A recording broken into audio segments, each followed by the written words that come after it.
Hello. Oh, sorry guys. Times fighting with a lot of stuff. Yes.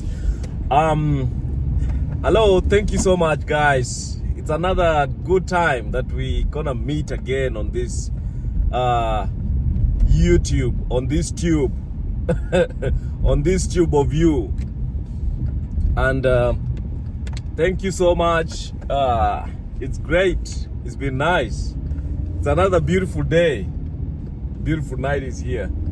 And the grilling 12 hours. They call them, are you ready to leave and change your life and stop the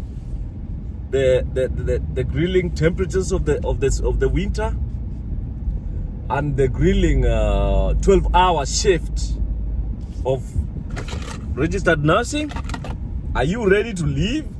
They have options apparently how you can make money without having to work 12 hours a week, 12 hours a day, a night. They have a solution. They have a coaching class where you're able to learn how to make money easier. By the way, I also read another book by Robin Sharma, The 4-Hour Work Week. Goodness gracious. You're supposed to automate. You're supposed to automate. You're supposed to automate your programs, and that you are able to get the maximum amount of input to put systems that, and then you only work 4-hour work week. I don't know how you can do that. I don't know better. Maybe I should know better, because he says 4-hour work week book. He talks about how you can only work for 4 hours and the whole output will be enormous, and you'll be able to make the best of your life and of your energy, your resources. 4-hour work week. I don't know how that goes, bruh. I don't know how that goes, because I have put 12 hours a day for I don't know how many hours a week. Many hours a week for sure. But the output is significant. It's significantly enough, but they say that it's never enough. Like, you can be creative around your the way you work. You can be innovative around what you do. How can you do a lot of things to get the maximum amount of output? And in management, they call, how management and entrepreneurs, how they want you to work is, you use the most output with the least amount of effort. That includes resources in terms of staffing and systems, also like recurrent expenditure in a business. So how do you get to get the most output with the least amount of effort? Exactly that. The most output with the least amount of effort. How do you do that? I don't know. But what I know for sure is that for you to get to that level where you have, you're working for 4 hours a week and you get the most output, you must have worked in so many hours that now you've mastered your game and you've deployed resources around staffing. Now in this case, people are deploying use of artificial intelligence. You are using the least amount of effort, getting the maximum output. Maybe you've invested in systems and programs and maybe collaboration with different kind of businesses for you to get maximum amount of output with the least effort. It takes a long time, I think, to master the game. I believe that it will take you a long time, working the 12 hours maybe for many years before you can get to understand and to try different kind of programs for you to get that kind of strategy work for you. Because also what I've even realized is the more you work for your employer, if you put maximum amount of hours with them, you become comfortable, because you don't have the time to go sit down and think. Most of the time when you are off or when you're not working, you are resting. Most people, when they're not working, they are sleeping. And if you're sleeping, of course your mind is tired. You can never think of ideas. You cannot think of solutions. You don't even have time to drive around. By the way, one of the best things that helps me is at times when I don't work and I'm able to drive around, you know, at a glance, I want to drive like the same place, see what's going on, look at how people are doing business around, talk to people, you know, get to understand like why is life the way it is, why do people do some things and how they do them, you know, question some regular notions, you know. Go to, like for example, I just go to businesses, like maybe it's a dealership. I go and look at, check around maybe for cars, and even if I'm not buying, I mean, window shopping is free. What's wrong with that? Nothing wrong with that. I go to a store and then I check on stuff, like how they're doing their business, how they are managing their stuff, how they are like making, especially in the US, the most of the best for me is how they make their work easier. You know, how they, you know, they deploy machinery.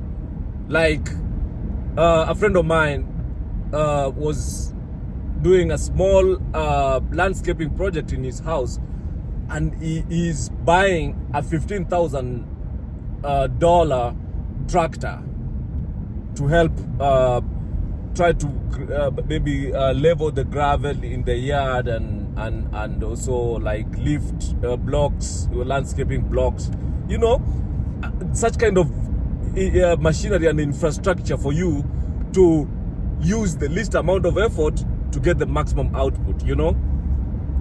I like that. So when you are in a full-time employment position or job, you don't have that privilege. You can't do that.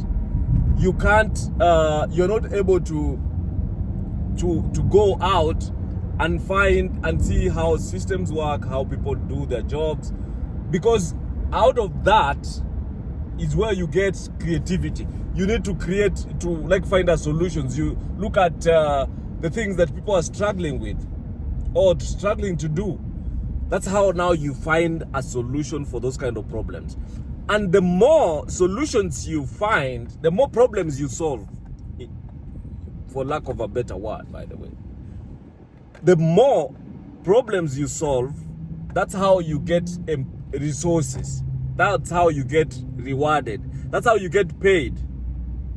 The number of problems you solve. So, based on your output, if you're making 100,000 a year, for example, your solution is at that level. You're solving that kind of problem. If you're solving, one of the guys I'm working with as a mentor tells me that the number of people you solve their problems will be equal to how much you make, and even the technicalities around your solution. Like if it's a unique innovation as a solution and it's helping people. Look at, for example, the solutions billionaires have put in the market. Look at the problems they're solving. Look at how you easily can become a billionaire in dollars from solving problems. It will depend on how many people, how many problems you solve. Tesla, we're talking about the richest guy in the world, Elon Musk.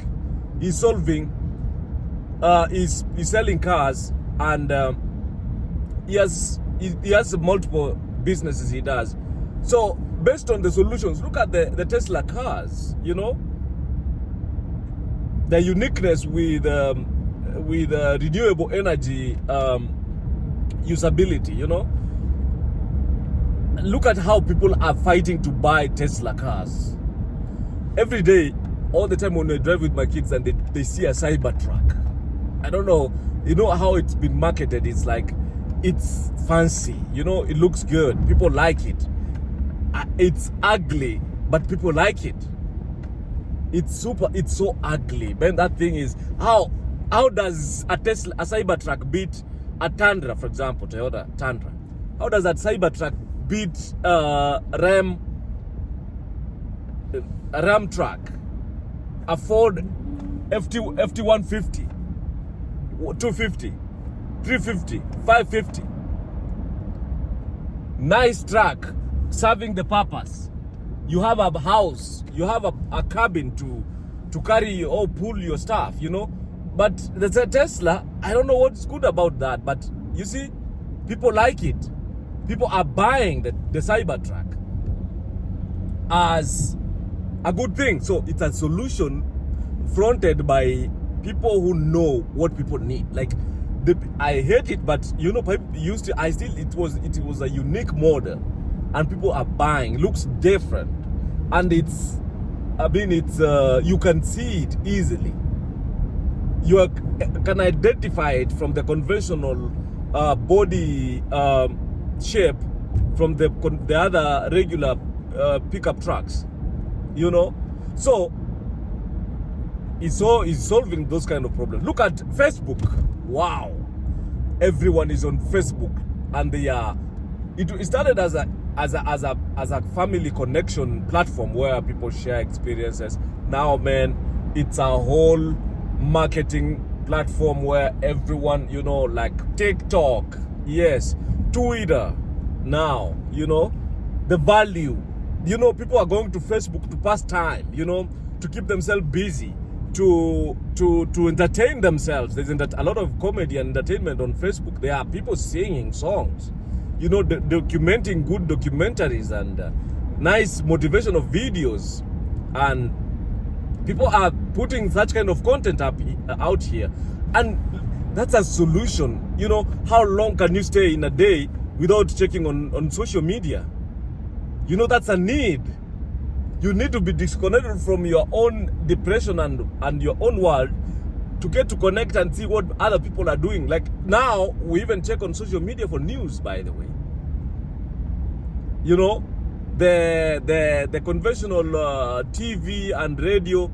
Now, if something happens, we don't have to wait for those platforms. You have your own. You just turn on your camera and you record and you share on your platform, and you see so many views. So many people are seeing that and creating awareness on that. So, I mean, how far you get in life depends on how many and sophistication around the problems you're solving. So, by Mark Zuckerberg's standard, he became a billionaire from solving a billion people's problem. So how many people are on Facebook? 3 billion. So by accounting standards, if you have a billion following, come on, like, it's obvious. That's a billionaire right there, because you are impacting. A billion people are willing to buy your idea. A billion people are in your circle. Because you see, like, look at how long it takes you to get viewership. Right now, I don't usually check on how many people are following, but I checked. I think it was last I think it was last week. Last week I had 139 followers. 139. And there is a billion people. There is 8 billion people in the world. There is more than 4 billion people on social media. That means, by social media standards, my content is not appealing. It's only appealing to 139 people. And these 139 people, maybe they're also struggling because I'm saying too much. Like, please guys, please follow my YouTube channel, please. Subscribe, please. I'm begging, because my content probably is not appealing to anybody. So I have 139 people following me on my YouTube. Why do I have 139 people when there is 3 billion people on social media, or 4? I think they're going to 5, maybe everybody. This time around, 8 billion people will be also on social media, I'm telling you. Because the entry rate is mind-boggling. So you see, so my problems, or my getting ahead, you see, I'm struggling to get to even 150 followers. So struggling to get to 150, it means, I mean, whatever solution I'm offering here, if it's a solution, like I usually tell you guys, okay, this is registered nurse Richard Ogaji trying to share stories about moving to the US and the experience as a registered nurse. Like, am I able to share something that is going to entice you or entice more people to subscribe and become even members? You know, you're willing to pay, because there are like YouTube channels that people are paying to be part of, you know. Do I have value? Am I valuable to allow people to subscribe to my YouTube channel and get value and get stuck here and get to listen to my content, get to listen to me talk or about something? Like, is there any relatable conversations I'm creating out here? That's how you get ahead. So by billionaire standards, if you want to become a billionaire, you have to offer a solution that touches 1 billion people. Easy. So if you're offering a solution that is touching 1 million people, you see, you calculate how long it will take you to get to 1 billion. It is going to take you 1,000 times to get to 1 billion. Work on your content to serve 1 million people, so much that they're able and willing to give you the value, the payback, for you to get to 1 billion people net worth. You see? So that's the whole context. That's the whole analogy. So if I create value, if I make this YouTube channel like something valuable that people are willing to come and watch and relate and get to be entertained, get to listen in and be happy, you know, and get a reason to come back. Because some of the people who are following me right now, I've forced them, like, please, you know, I'm forcing them, like, okay, you guys, you know, I'm building this, you know, you're gonna get value from this. Please follow, invite your friends to follow. Is there a reason to invite your friends? I have to create that kind of development. I have to develop myself to such an extent that I am so valuable, and I can easily let people say that, you know, we will need to follow this guy. This guy knows what he's doing. This guy is valuable, you know. Make myself valuable. So what I'm doing right now is, that's why I'm asking you guys, please, if there is anything that you think I should do or I should say, please tell me what you like, so that I can put such kind of content out here, so that I can, you know, I can get to bump up, you know, to get you exactly what you're looking for. It can't get better, these guys. But you know, I don't care. 150 people, less than 139 people following. Come on, like, we are enough, guys. We are going to be enough, and we are enough already. But you see, at the same time also, I don't care. I'm just entertaining myself. I'm sharing stories and experiences, you know, as I'm trying to record these videos for my kids, for my grandkids to watch when I'm long gone. At least they can know what my opinion was. I don't have my dad's videos, unfortunately. Come on, guys. By the way, You go ahead and do your grandparents, your uncles, your dad, your mom. Please make videos of those people, so that you have them as memory. When you want to remember about your parents, you just check out the videos. You show your kids.